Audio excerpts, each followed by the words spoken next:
Hey guys, Jordan Williams here, CEO of AccuVesting Services. I hope you guys had a good day, having a good day, good night, or maybe a good morning, depending where you are or what time you're watching this at.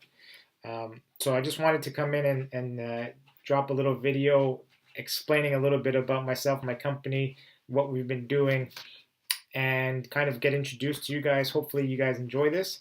So let's kind of get kicked off into it. So my company, we invest in first lien non-performing mortgage notes, residential mortgage notes, and we invest across most of the U.S. markets. Not in every state, as you'll get to see later on. I mean, we'll explain a little bit more in other videos later on uh, throughout the course of the next few weeks. My partner Jason and I are having videos as well. He'll be explaining a bit of a deal uh, as it goes through the motions, step by step. So if you guys are interested in seeing how a mortgage note deal gets closed from beginning to end, one that's being purchased, Jason's going to go through one of the deals that we're purchasing at the moment, and he'll break it down week by week or step by step, phase by phase, so you guys can kind of follow along a live feed of what exactly is happening with the mortgage note, one of the deals that we buy. So I'm from Montreal, Quebec, Canada. I'm Canadian, and I invest only exclusively in the United States of America. For my fellow American friends, I know you guys are relatively aware of this kind of niche area of real estate investing, even though a lot of people across America aren't still aware about this market. But I know a lot of my fellow Canadians don't know that they can kind of invest in real estate this manner across the U.S. So I'm just going to quickly explain for those of you who don't know what a mortgage note is. I'll just kind of go over it quickly so you guys can be familiar and familiarize yourself with what a mortgage note is. And then I'm going to go right into a deal, one of the deals that we've recently closed, and I'll explain to you how it went and what we had to do to get that deal finished. So a mortgage note is, this is how I like to break it down to people. I like to explain like firsthand, like the easiest, most simple explanation of a mortgage note. So let's say, for example, you have to buy a home that's $100,000, and you have $10,000 cash that you need to put down as a down deposit, right? So you go to the bank. Mr. Smith goes to the bank, and he goes to TD Bank, and he applies to get a mortgage to buy this home that him and his family want to live in. So he goes to the bank and he says, I have $10,000 to put down as a down deposit, and I need TD Bank to loan me the remaining $90,000 to purchase the property. So, kind of what happens in the agreement at the bank is that Mr. Smith signs an agreement with TD Bank that says, I, Mr. Smith, owe TD Bank $90,000, and in the event that I fail to make any of the mortgage payments, for however long it takes, 3 months, 2 months, 5 months, the bank, TD Bank, has the right to take back the property that I bought and sell it, and then to recoup their money that they lent us. So they have a lien on the house. This is what it's called, a lien. They have a senior lien on the property. And what this means is, if at any time, this is what secures that the lending of the 90,000 for banks. They lend the money, but they want to have collateral to make sure that if in the event you can't pay, they will get all their money back without losing anything, right?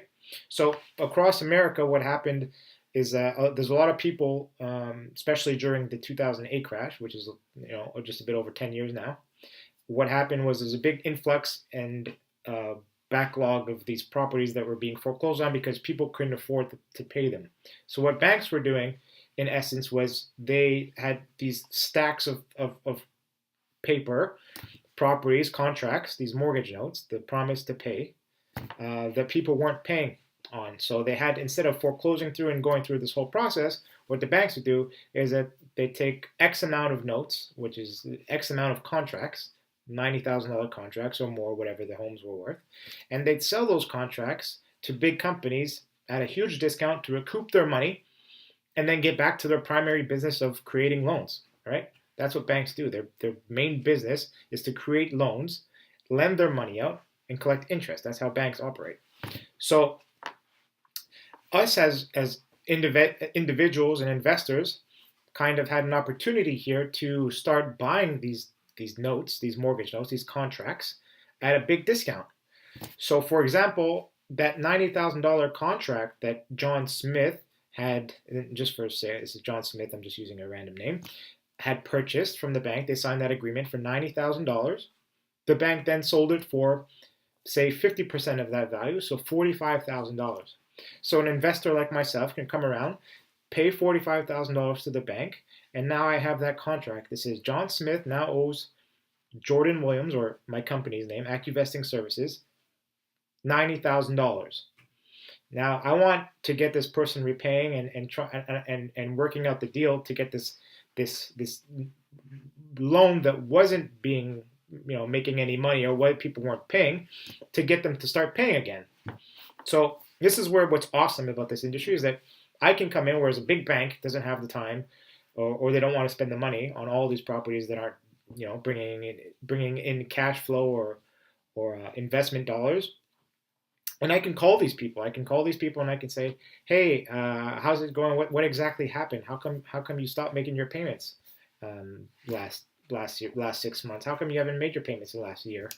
What happened? And a lot of times, they're other people, right? So they sit down and they have issues, and just like me and you, things happen in life that sometimes we can't avoid, and they just happen to us.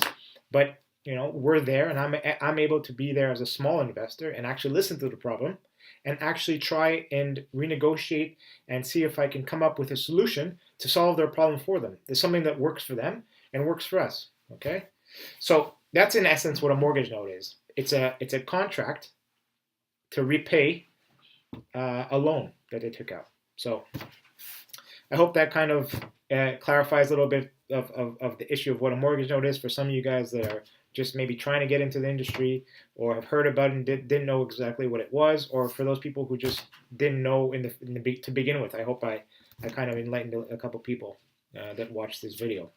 So I just wanted to quickly go over one of the deals that we just closed not too long ago.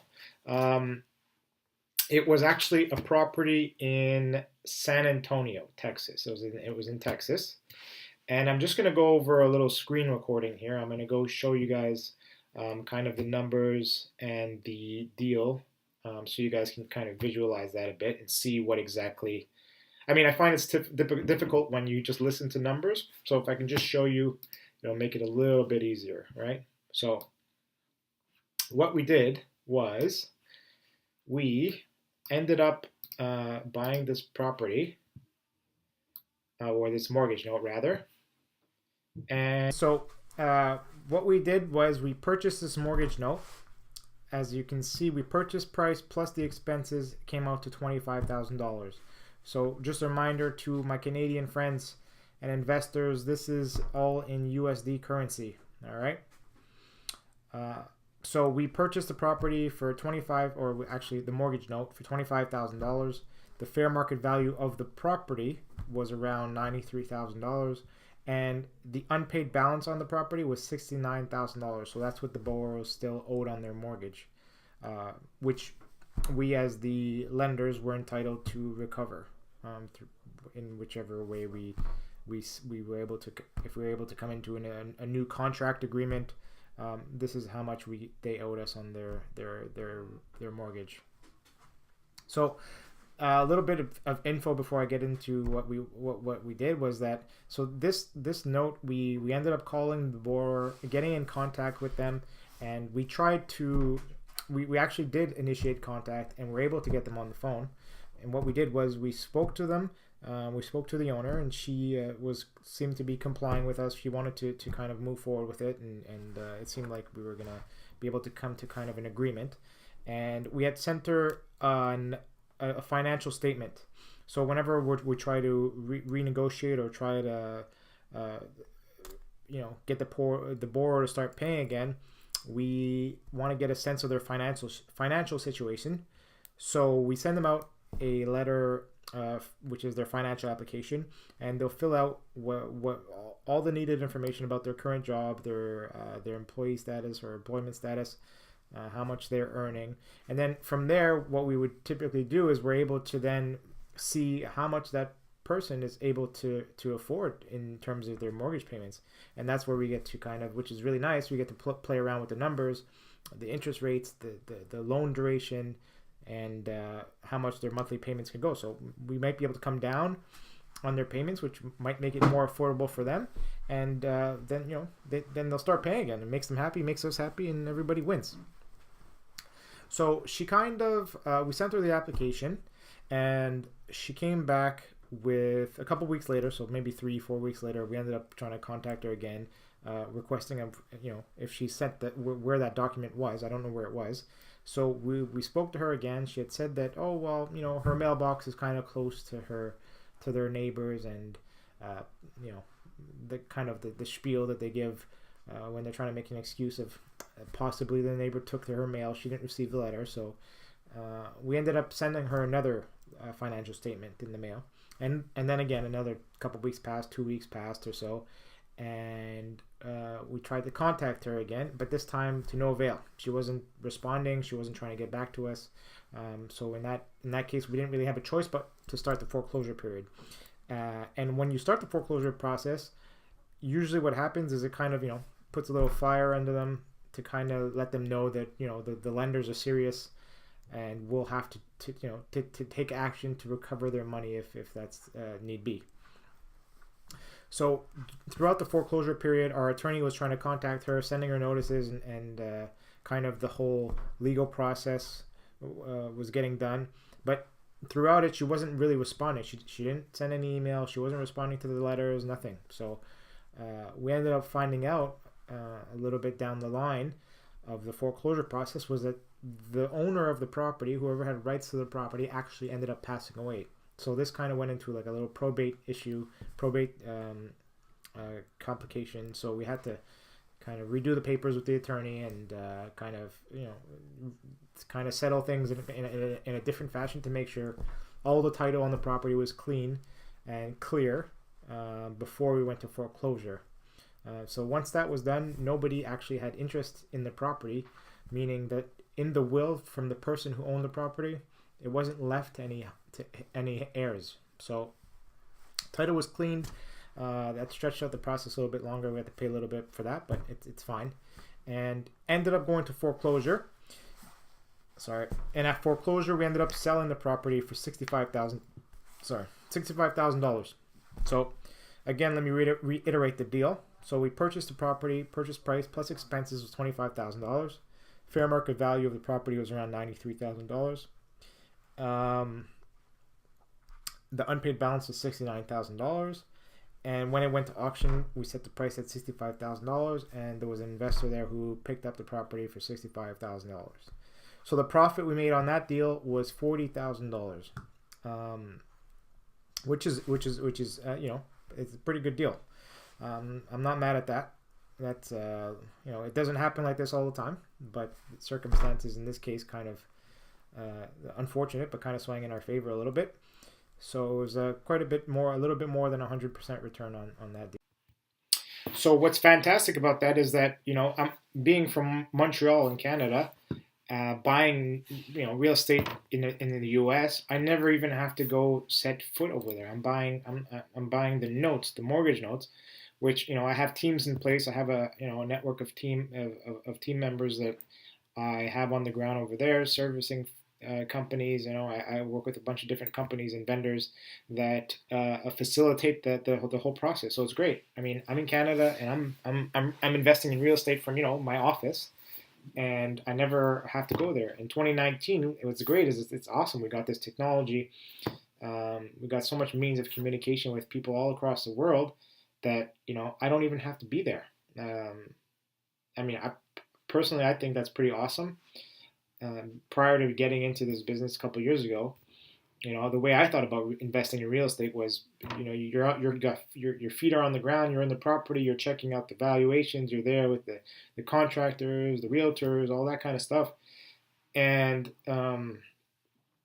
then getting into notes I'm able to do this from anywhere in the world. I think it's just I don't know about you, but I think that's pretty awesome. So I hope you guys enjoyed this video. I'm gonna try and put out a video every week, and I'm gonna try and put out a video at least once a month regarding deals that we're kind of working on or deals that we've done and closed. So I'll try and like do a little case study like this one every month. I hope you guys enjoyed it. If you guys want to have any questions or want to reach out to me, you can send me an email at info@accuvesting.com, or you can check out my website. It's www.accuvesting.com. Also, my partner's in there, Jason De La Posta. He's going to be, he's got his own videos that he's putting out and vlogs, and he's actually, like I mentioned earlier, he's working on a kind of a case study from a note deal from beginning to end that we're doing, which is kind of neat. If you guys want to learn some new things about it, he'll kind of go from beginning to end with it. So I suggest you go check him out, follow him, Jason De La Posta, and I'll see you next week, guys. Happy hunting, by the way. Happy hunting to my fellow investors.